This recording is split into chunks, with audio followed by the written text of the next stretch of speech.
Barisan Nasional diumumkan kalah, Datuk Seri. Rakyat Malaysia tertanya-tanya, bagaimana perasaan Datuk Seri ketika itu? Apa yang keputusan Datuk Seri menawarkan diri untuk tidak menerima sebarang jawatan di dalam kabinet. Kami lihat Datuk Seri seorang pemimpin yang berjiwa besar. Mengapa dan bilakah keputusan itu diambil dan apakah rasional di sebalik keputusan itu, Datuk Seri?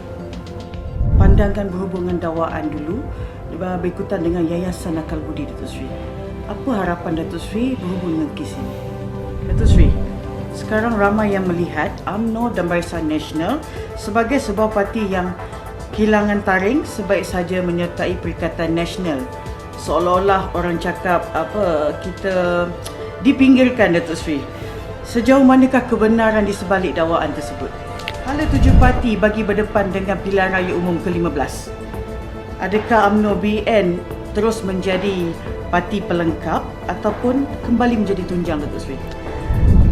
Ramai yang marah, Datuk Seri, khususnya pemimpin UMNO dari peringkat negeri, bahagian dan cawangan dengan beberapa keputusan yang dibuat. Apa pendekatan Datuk Seri lakukan untuk memupuk kembali semangat penyatuan di kalangan ahli, Datuk Seri?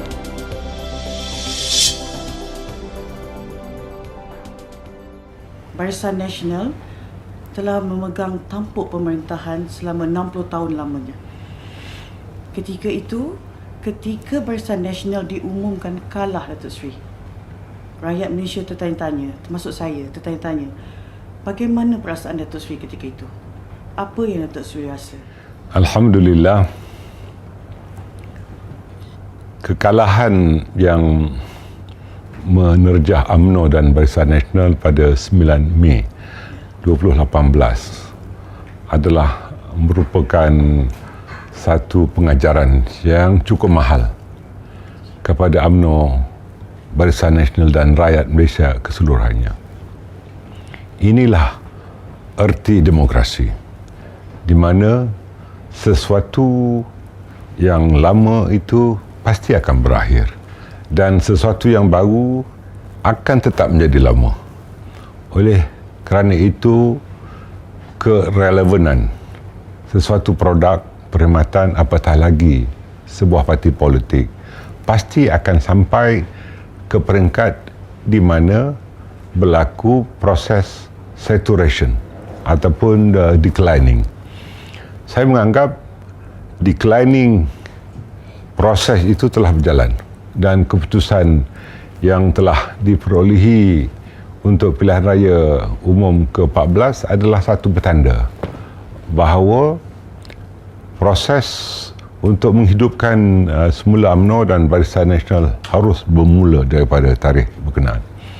Biarpun UMNO dan Barisan Nasional berjiwa besar dan berlapang dada, namun kita tanamkan azam bahawa sesuatu yang drastik mesti dilakukan dalam keadaan luar biasa. Keluarbiasaan norma aktiviti, set minda dan juga tindakan mesti dilakukan dengan segera.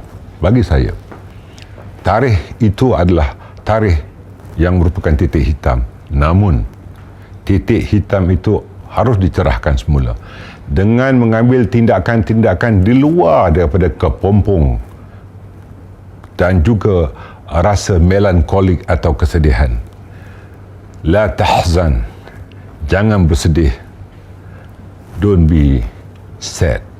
Dalam situasi itulah saya menerima baik apabila Yang Berhormat Datuk Seri Muhammad Najib Tun Abdul Razak menyerahkan tugas kepimpinan UMNO dan Barisan Nasional kepada saya. Dan saya fikir ini adalah satu tanggungjawab dan ianya amanah. Saya merasakan bahawa apa yang telah dilakukan oleh Datuk Seri Najib adalah suatu perubahan yang cukup baik yang meliputi semua golongan lapisan. Dan walaupun kita tahu usaha telah dilakukan, namun Datuk Seri Najib ketika itu dijadikan sebagai center of gravity. Artinya semua tumpuan dihalakan kepada beliau. Maka berlakulah teori domino, di mana apabila papan yang di hadapan jatuh, mereka mengharapkan papan yang kedua dan selanjutnya jatuh. Namun, sebagai papan yang kedua ketika itu, saya memainkan peranan bahawa teori domino ini mesti ditangkis dan UMNO serta Barisan Nasional harus bangkit kembali. Apakah cabaran yang Datuk Seri hadapi untuk kembalikan semangat, kembalikan sokongan rakyat kepada Barisan Nasional, khususnya untuk UMNO, Datuk Seri? Kekalahan yang dialami oleh UMNO dan Barisan Nasional tentunya dianalisis oleh penganalisis politik kerana berlaku perpecahan di kalangan orang Melayu dan Bumi Putera, khususnya umat Islam. Apabila pertandingan 3 penjuru tidak dapat dielakkan, harga yang mahal terpaksa dibayar ketika itu. Maka tindakan yang dilakukan, saya harus menyusur akar. Dan saya mula menghidupkan kembali wasiat dari Allahyarham Profesor Dato' Dr. Harundin supaya UMNO dan PAS disatukan dari segi pemikiran. Maka langkah itu telah saya lakukan dengan menterjemahkan beberapa tindakan politik dan tindakan ukhuwah, di mana saya merasakan bahawa permusuhan selama lebih 6 dekad atau 60 tahun harus diselesaikan kerana ianya amat merugikan ummah. Dalam hal ini, saya mengambil pendekatan engagement. Engagement yang saya lakukan ialah dengan menghadiri beberapa majlis yang dianjurkan bersama oleh UMNO dan PAS. Majlis pertama ialah pada 4 Disember 2017 apabila UMNO dan PAS dan ummah keseluruhannya menghadapi isu Rohingya. Ketika itu sehari selepas Perhimpunan Agung UMNO Malaysia, dan PAS menyambut huluran tangan kami untuk bersama-sama berada di Stadium Titiwangsa untuk memperjuangkan nasib masyarakat Rohingya. Biarpun masalah Rohingya ini adalah masalah antarabangsa, tetapi demi ummah kita merasakan bahawa kita harus bersatu fikrah, bersatu pemikiran. Lantas chemistry ini diwujudkan. Maka langkah-langkah susulan dilakukan selepas saya diberikan mandat untuk memimpin UMNO dan Barisan Nasional. Maka langkah-langkah selanjutnya dilakukan. Apabila ISET sebagai satu ancaman baru kepada ummah telah dipersetujukan dengan penandatanganan kepada persetujuan untuk ISET dan Statute Room. Oleh yang demikian, kita merasa bahawa ummah tercabar, maka penyatuan ummah harus dilakukan. Maka terhasillah suatu perhimpunan penyatuan ummah dengan penandatanganan Piagam Muafakat Nasional pada 14 September 2018. Maka bermulalah secara resmi apabila MOU atau Memorandum of Understanding atau perjanjian persefahaman ditandatangani oleh dua parti terbesar di negara itu, iaitu di negara kita, iaitu UMNO dan PAS di dalam himpunan penyatuan ummah ini. Biarpun Muafakat Nasional adalah merupakan loose coalition ataupun gabungan longgar dua parti politik ini, tetapi yang penting ialah bagaimana ruh penyatuan ummah ini harus diterjemahkan dengan semangat, bukan di atas kertas, tetapi semangat yang harus ditanam kepada setiap ahli-ahli UMNO dan ahli PAS serta kepimpinan UMNO dan PAS, malah didukung oleh rakan-rakan dalam Barisan Nasional. Datuk Seri, keputusan Datuk Seri menawarkan diri untuk tidak menerima sebarang jawatan di dalam kabinet.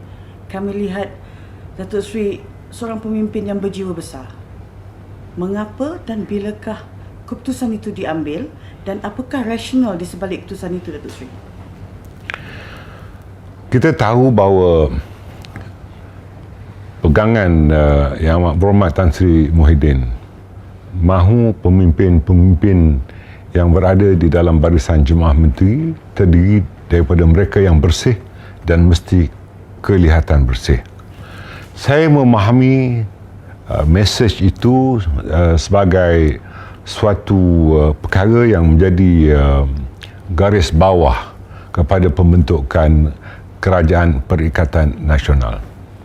Saya merasakan pertuduhan yang telah mengheret saya ke mahkamah yang berdasarkan kepada political prosecutions adalah satu hambatan untuk saya berada di dalam Jemaah Menteri, kerana tentu sekali public perception, persepsi awam, persepsi halayak yang memperlihatkan kononnya saya adalah seorang penjenayah melakukan 80 pertuduhan yang sangat-sangat terpilih dan bermotifkan politik, kerana ketika itu kerajaan PH yang diketuai oleh seseorang yang sangat marah kepada saya, bukan ketika ini saja, malah ketika saya menjadi Ketua Pemuda UMNO Malaysia pada tahun 1996 pun ketika itu beliau telah marah pada saya. Saya tidak terkejut jika dendam kesumat politik ini terus berjalan, apatah lagi kuasa datang semula kepada beliau untuk kali yang kedua. Tentunya saya dibangsakan apabila saya mengetuai UMNO sebagai presiden yang dipilih oleh perwakilan. Tentulah jika saya bukan presiden UMNO-nya, maka saya tidak akan dituduh dengan 87 pertuduhan. Bagaimana saya telah ditawarkan untuk melompat parti yang diketuai oleh beliau. Bagaimana saya telah diminta untuk membubarkan UMNO. Oleh kerana saya tidak membubarkan UMNO dan saya sendiri tidak menyertai parti itu, maka harga yang mahal terpaksa saya bayar. Ini tidak diketahui oleh ramai. Tetapi Suara TV telah memberikan saya peluang ini dan saya harus menyatakan perkara yang sebenar. Oleh sebab itu, saya tidak menganggap diri saya berjiwa besar. Tetapi saya berlapang dada untuk menerima hakikat bahawa kes saya mesti dibersihkan. Saya mesti membersihkan diri di mahkamah. Dan saya tidak mahu tuduhan-tuduhan itu ditarik balik oleh Jabatan Peguam Negara kerana saya tidak melakukan kesalahan. Namun demikian, saya tidak mahu mengganggu proses mahkamah. Biarlah mahkamah melakukan keadilan mengikut proses perundangan. Tetapi jangan ada tangan-tangan raib yang campur tangan di dalam keputusan yang dibuat oleh mahkamah itu. Pandangan berhubungan dakwaan dulu berikutan dengan Yayasan Akal Budi, Datuk Seri. Apa harapan Datuk Seri berhubung dengan kes ini?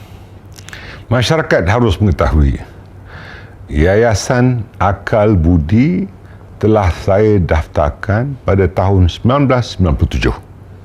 Setahun selepas saya memenangi jawatan Ketua Pergerakan Pemuda UMNO Malaysia. Dan ketika itu saya tidak berada dalam kerajaan. Saya tidak dilantik sebagai setiausaha parlimen. Malah tidak juga sebagai timbalan menteri.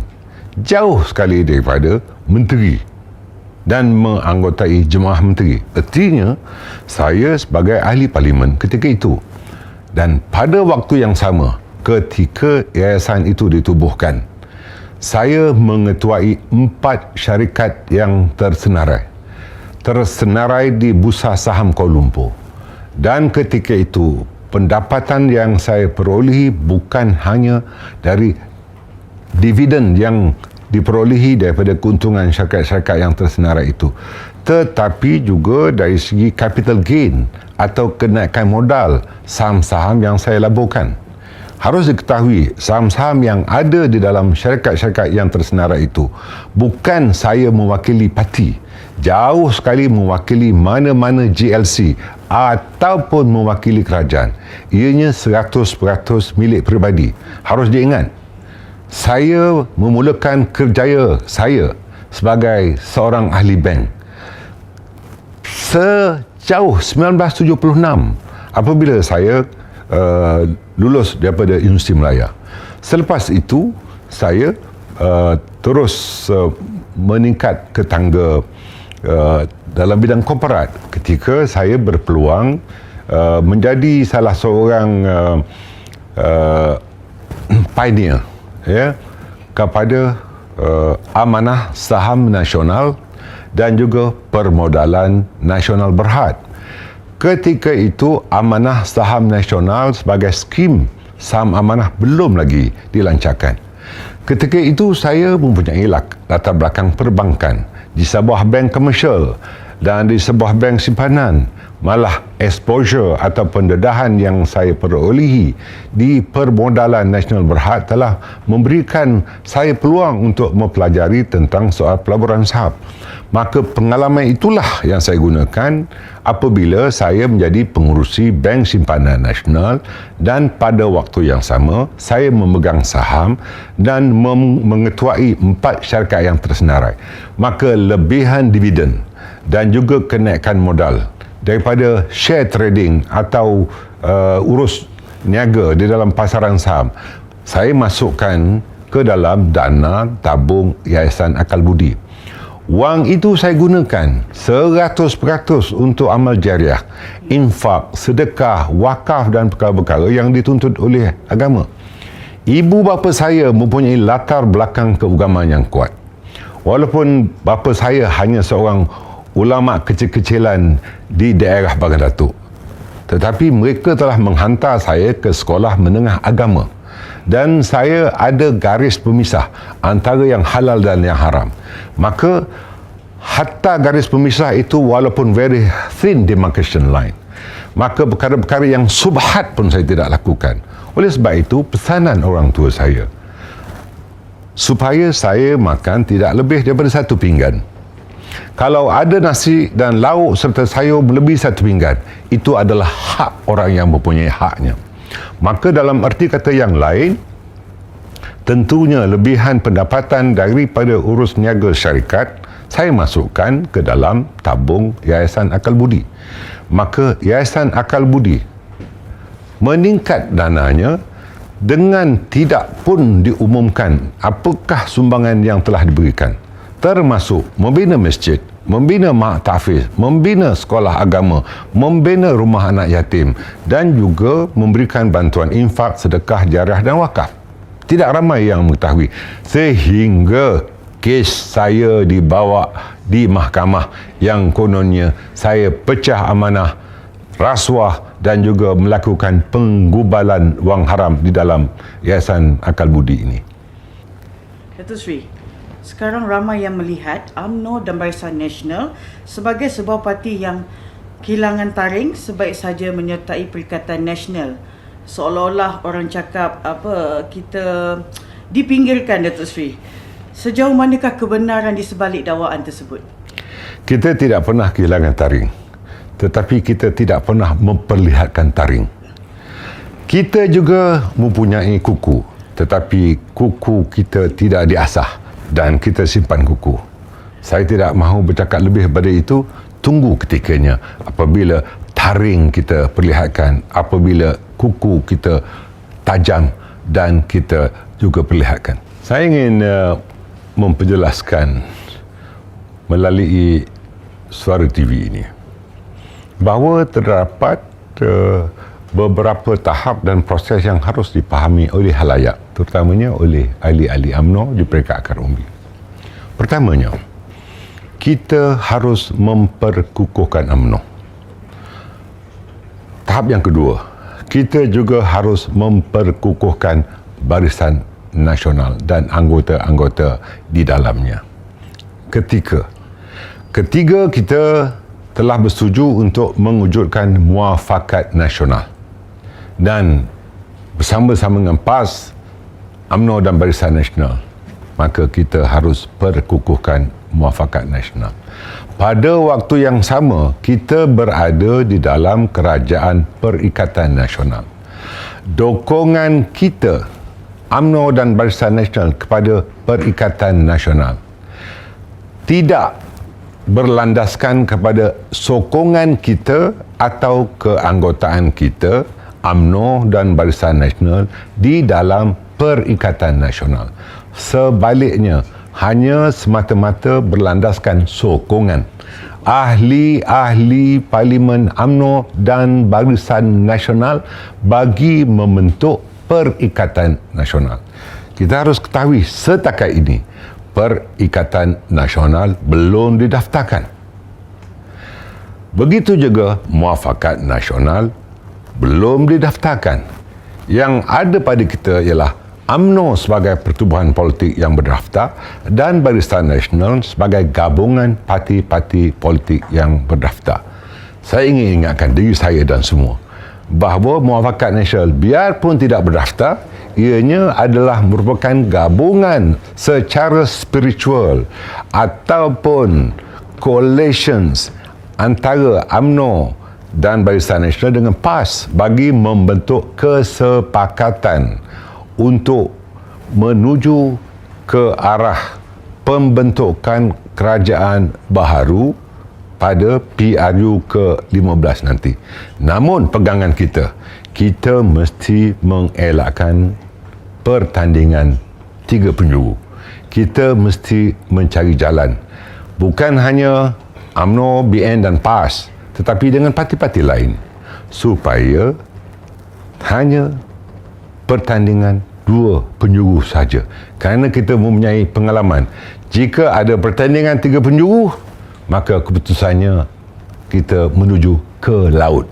Untuk mengelakkan keadaan itulah, maka kita harus berkukuhkan UMNO, Barisan Nasional dan Muafakat Nasional. Di samping kita mendukung Kerajaan Perikatan Nasional melalui dokongan ahli-ahli Parlimen UMNO, Barisan Nasional dan parti-parti yang lain. Ramai yang marah Datuk Seri, khususnya pemimpin UMNO dari peringkat negeri, bahagian dan cawangan dengan beberapa keputusan yang dibuat. Apa pendekatan Datuk Seri lakukan untuk memupuk kembali semangat penyatuan di kalangan ahli, Datuk Seri? Sebenarnya perkara itu tinggal sejarah. Kebanyakan isu telah diselesaikan. Marah dan rasa keliru timbul kerana tidak ada penjelasan yang dilakukan oleh kumpulan yang saya harapkan untuk melakukan penjelasan. Tetapi kini saya melakukan engagement sendiri. Bukan saja di peringkat nasional, peringkat negeri, malah di peringkat bahagian-bahagian. Dan ini perlu dilakukan supaya mereka mendapat maklumat secara langsung, direct information daripada saya sendiri. Dan ini saya telah lakukan dan insya-Allah semua peringkat kepimpinan di bahagian-bahagian telah mendengar penjelasan daripada saya dan insya-Allah masalah ini akan selesai. Walaupun tidak 100%, tetapi sebahagian besarnya akan berakhir dengan noktah pemahaman. Namun saya minta supaya penyatuan, perpaduan dan juga kekuatan bersama harus dibina semula di kalangan kepimpinan UMNO, BN di semua peringkat. Apatah lagi rakan baru kita dalam PAS sedang bersama-sama kita. Saya harap, saya sebut lagi sekali, saya harap memang ada perbezaan. Tetapi jangan layani titik-titik perbezaan. Jika ianya dilayani, tidak akan pernah ada titik persamaan. Oleh sebab itu, utamakan titik persamaan dan jauhkan daripada titik-titik perbezaan di kalangan kita supaya kekuatan baru akan dapat kita bina insya-Allah. Mari kita berpadu semula. Mari kita rapatkan saf. Mari kita satukan fikrah atau pemikiran kita. Kita wujudkan norma baru kita. Kita bina semangat baru kita. InsyaAllah, UMNO akan kembali gemilang bersama-sama saya untuk mencari dan menjulang kegemilangan ini dengan bekerja sepenuh keikhlasan agar UMNO akan berada di kemuncak semula. Lupakah kau pada sejarah hitam itu? Ketika mercik peluh dingin meruntun kalbu, hangusnya impian menjadi abu. Gugurnya pejuang bangsa satu persatu pada detik yang menghentikan waktu di saat lidah dan jari jemari mula membeku. Lupakah kau pada kembara yang jatuh tanggal 9 Mei 2018 yang tidak lagi patuh kepada suara-suara lunak dari jauh di saat musnah sebuah rumah tempat berteduh, muara sungai yang makin keruh, berlabuhnya bahtera kita tanpa saur. Lupakah kau ketika diri dicaci dan dihina? Harga diri yang hilang entah ke mana. Kawan-kawan yang mencari laba di seberang sana, meninggalkan sebutir beras di kerat dua. Merangkak kita merapati pinggir benua, menanti siang menjenguk rumah baru yang dibina. Bangsaku, kita nyalakan semula lilin seinci ini, menghangati berjuta hati nurani murni. Kembalikan seri jendela yang dimamah sepi. Sisipkan kembali keris di sisi. Langkah diatur lebih rapi, lebih berani. Petualang dan musuh bersama kita hadapi. Bangsaku, kau dan aku satu arah, satu haluan. Hentikan tangisan anak dalam buaya. Keluhan nelayan, meredah lautan, degupan pantas petani di tapak semayan. Laungkan semula masjid dengan azan dan suara hafiz memuji Al-Quran. Bangkitlah, kita tarik semula bahtera yang hanyut. Tangan-tangan klasinya kita sambut, biar perut berisi rebung dan umbut. Biar buku lali bercantum rambut. Kalimah Allah bersama kita sahur. Berjuang selagi nadi masih berdenyut.